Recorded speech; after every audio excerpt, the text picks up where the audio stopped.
What's up, everyone, and welcome back to another episode of the Respectfully podcast. And I'm your host, Cam Farmer. And today, man, let's get right into this. I'm sure most, if not all of you, know by now of the recent news regarding James Pearce Jr. and how all of his charges will be dropped if he seeks therapy. And to be honest with you, I have genuinely nothing left to say. Why? Because I've said it all. I've said it all. But I want to add two things. Firstly, James Pearce Jr. getting a slap on the wrist is something I'm genuinely not surprised at. What I am surprised at was Rakia Jackson agreeing to terms. But I can imagine this all wanting to be behind her as she settles down in Chicago in a new environment. And I pray she's doing better as each day progresses. Secondly, I have said this once and I will say it again. Go Time opposes all forms of dating and domestic violence. Oh, Cam, why you being fake? Why you acting holier than now? Why you acting like you ain't never made a mistake before? Let's think about that for a second. A lot of y'all who tolerated JPJ's actions are the ones who value what he does on the field more than what he does off the field. Y'all are the ones who view accountability as coonish or being a bootlicker. Nah. Scratch that. A lot of y'all, some of y'all who tolerated his actions off the field are probably the ones that respectfully have hit women before. But I have questions for some of those validators. Do y'all truly value mental health and therapy, specifically regarding athletes and how it affects them? Or do y'all only value mental health and therapy simply because you don't want to see your favorite player on another team? If you are an individual who only advocated for mental health and preached that JPJ should get some help simply because you don't want to see him on another team, then let me say this to James Pearce Jr. directly. Thank you. Thank you, James Pearce Jr., for indirectly exposing those individuals who don't care about you as a person, who only find you useful for tackling a quarterback, who justified violence towards women, period, simply because you made a couple of plays and had a couple of sacks on the football field. What that tells me, JPJ, is that you're only known for, outside of the negative publicity, you're only known for being a really good football player. That's the only impact you have. So what are you going to do about that? Are you really, truly willing to put in the work? And I know you may not care about what people think of you, but you probably should. Why? Representation. You represent the Falcons organization. And I don't have to be in Flowery Branch to know that the Falcons don't like it when its players are tied up in situations such as this.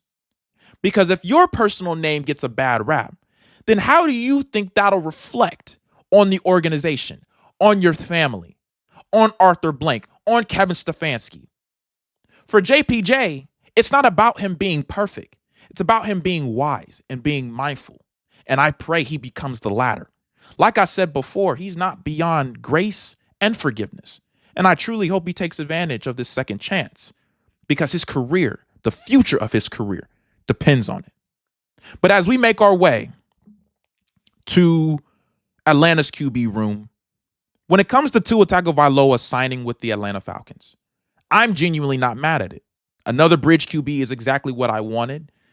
Did I think it would have been Tua? No, but this is exactly what I felt needed to happen to help maximize Michael Penix Jr.'s recovery. Now, when it comes to the football side of things, I think Tua has an opportunity to truly change the narrative surrounding his namesake in the NFL, right?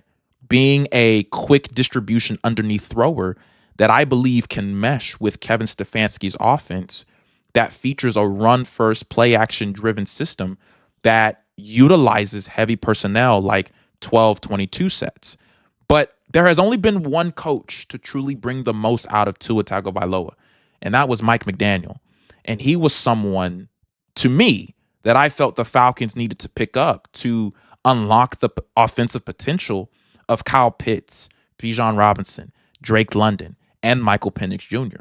and whether Kevin Stefanski and Tommy Rees can acquire similar production from Tua, particularly to his pre-contract extension days in Miami, will remain a mystery until the end of the season. But as we go to the defensive side of the ball, I really like the Azeez Ojulari pickup for the Falcons, and I'll tell you why. To me, he's going to provide Atlanta with a proven edge presence in an attacking scheme. And given James Pearce Jr.'s status being up in the air, he strengthens a position group that faces uncertainty, providing a potential starter or high rotation player opposite other edge acquisitions. And I think, to me, he fits the height, weight, and speed profile for this team, offering a mix of physical play, long arms, and an aggressive, hardworking attitude. And at age 25, I'd imagine Azeez looking to restore his value, right? I would imagine him looking to level up the score after last season was plagued with injuries for him personally. Plus, it helps to know he's coming back home to Georgia. Knowing that he played at UGA, I'm thoroughly encouraged by the Falcons' presence at UGA's Pro Day under the tutelage of Ian Cunningham and Matt Ryan. And I've said this once, and I will say it again. Atlanta should have Jordan Davis, Jalen Carter, Nakobe Dean, and Nolan Smith, who are all UGA products and who are all essential in Philly's Super Bowl win last year. Who's to say that couldn't have been the Falcons hoisting up the Lombardi Trophy, or at least having one of the most ferocious and lethal defensive units in the NFL? But as we stay on the defensive side of the ball, let's focus on the draft, because the Falcons went crazy this draft, right? Particularly in drafting Avion Terrell, Kendall Daniels, Ontario Thompson, and Harold Perkins Jr. from LSU. And to be very transparent with you, I didn't know what to expect from Ian Cunningham and Kevin Stefanski. When I compare this year's draft to last year's draft, a huge difference is predictability. Last year, I knew what Terry Fontenot and Raheem were going to do, what they should have done. But with Ian Cunningham, I couldn't figure him out to save my life. Now, that's partly because they've only been, him and Kevin Stefanski have only been in their respective positions for less than 6 months, right? But the other reason why I couldn't figure them out is because of how laid back they were, that they only had 5 picks, right? So staying on the defensive side of the ball, we have Avion Terrell. And I love this draft pick simply because if there was ever a position the Falcons needed to address going into this draft, it was the cornerback position. You look at Avion Terrell, right? And his elite man coverage skills, quick change of direction ability, and ball disruption. And when we talk about his ball disruption ability, we got to put some respect on his name. Let's look at the fact that he's been top 4 in pass deflections in the ACC for the last 2 seasons. But what I really love about his game is his fluidity, right? His ability to change direction and transition seamlessly, particularly regarding hip flexibility and his mobility. And because having fluid hips are essential for high-level man coverage, Terrell can stay on top of receivers' routes, preventing separation. That's why he does such a great job of maintaining a position of advantage against his receivers. That way, he can mirror receiver movements on quick cuts, staying low and in control of his own body. And I personally believe he's going to be great for this Falcons squad, not just for his execution, but also his vocality and his leadership. Secondly, let's move to our linebackers right quick. I want to focus on Kendall Daniels and Harold Perkins Jr. And specifically for Saints fans, Harold Perkins is going to light y'all up. He's with us now. But keeping it strictly with football, when you look at Daniels, a 6'5", 242-pound monster, and Perkins, a 6'1", 222-pound heat-seeking missile, the one word that comes to mind is fear. Both of these dudes are extremely versatile rather than being traditional static linebackers. And when we look at Jeff Ulbrich, I believe he can use both of these guys simultaneously to create confusion, right? With both players on the field, opponents can easily predict who is rushing and who is dropping into coverage. And then you look at their ability to disguise alignments pre-snap.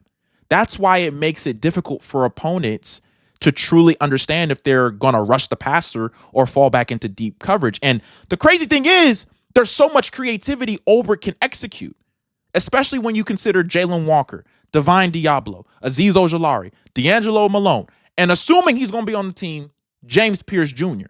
You also look at Perkins' exceptional ability to excel on passing downs regarding his pass rush ability and Daniels' coverage reliability. This defensive unit, along with the retooled secondary that features Avion Terrell and Sidney Brown, can be among the most feared in the NFL. But on to other news. I'm sad, folks. Metaphorically speaking. My heart goes out to Tyler Allgeier, who's now a part of the Arizona Cardinals. And the reason why I feel as such is because this is 2023 all over again. But before I get to why this feels like it, let me be clear. Tyler Allgeier is a starting running back in the National Football League. If a running back can rush over 1,000 yards in a season, they have RB1 potential. This isn't a shot to Jeremiah Love, but even though, to me, he was the best player in the draft, I didn't think he'd be drafted top 3. And I immediately wanted to cry for Tyler, bro. Like, real talk. And the reason why it feels like 2023 and it has glimpses of Kirk Cousins all over again is because Tyler Allgeier left Atlanta, not just for a bag, but to be the guy. I'm speculating, of course, but I don't think Arizona communicated to Tyler Allgeier that they were drafting another running back, let alone Jeremiah Love. Plus, after Tyler's rookie season, where he ran for over 1,000 yards, Atlanta drafted Bijan and became RB2. And what makes it worse for Tyler is that, worst case scenario, he could end up being RB3, given that James Conner is coming back as well. Because I don't know how Mike LaFleur, Nathaniel Hackett, and or Mike Merritt are going to structure those second and third units of Arizona's depth chart. And I say this respectfully. I hate it for him because Falcons fans love and respect him. And we're genuinely happy that he left to take on a role that he deserved, that he worked for, that he earned. But I thoroughly believe Tyler Allgeier will continue to ball out. I just hurt for him, for real. But as we keep this train moving, I want to speak on Zachariah Branch for a second. Zachariah Branch being drafted to Atlanta is something I'm beyond pleased with. And when you look at Atlanta's core receiving room and you compare it to the Saints, the Bucks, and the Panthers, you can tell that each team in the NFC South had a need, which was why each team drafted a receiver. But when I think about Zachariah Branch, his versatility as a slot receiver and a punt returner is going to be on full display.